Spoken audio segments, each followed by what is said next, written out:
first off, this is a camera I bought at a local sportsman store.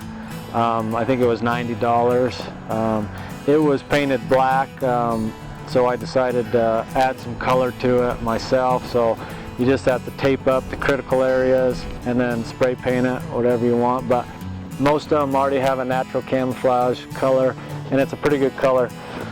The second thing is they come with an owner's manual, and you can read all about them. But like this camera, it's got all of the adjustments on the back. So once you get them figured out, like this one, you've got on, test, off, and then timeout 20 seconds after it takes a picture, all kinds of settings. The first thing you'll do is want to set the date and time on it, and it'll have instructions. This one's got instructions right on the back. If not, it'll come in the owner's manual. Once you get the date and time, if it has a security element, you may want to add that, put a code in for yourself. Lithium batteries, and then you'll need a SD card, and the SD card goes on the side.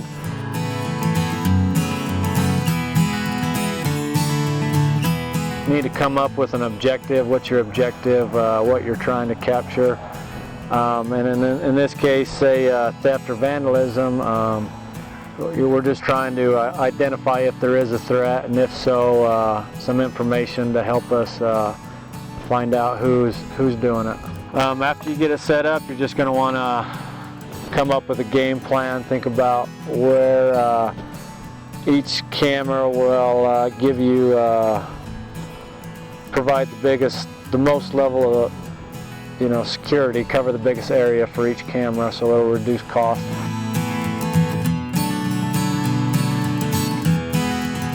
Once you've decided where you want to put these cameras, there's a lot of ways to conceal these. The most basic way is just in a brush somewhere.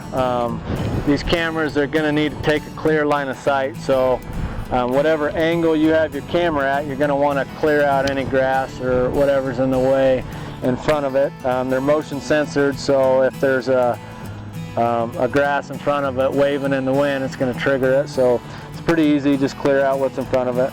But most of them will come with a strap or whatever type of attachment mechanism. You can use some big zip ties or whatever.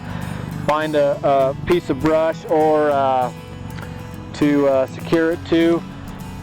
Find a good location. You want to have the angle right. You want it at an angle which the motion, it'll trigger the motion, then I'll have plenty of time to take pictures after that.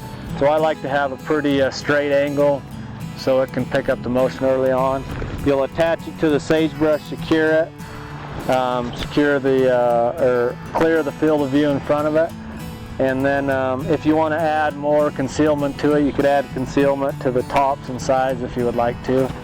Pretty much other than that, just test it out, and after a little while you'll get it figured out and know all the do's and don'ts with it. If you're trying to catch vehicles, you're going to want to think about your access points. The cameras don't need to be right next to wherever you're trying to protect. If it's better and provides a better level of security to move them out with fewer access points, and that's probably where you should have them.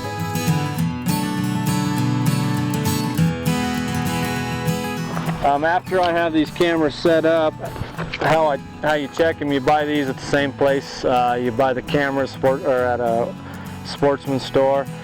What you'll do is you'll come in and you'll open it up, take the SD card out, and you put the SD card in there, and then you'll just view the pictures you want.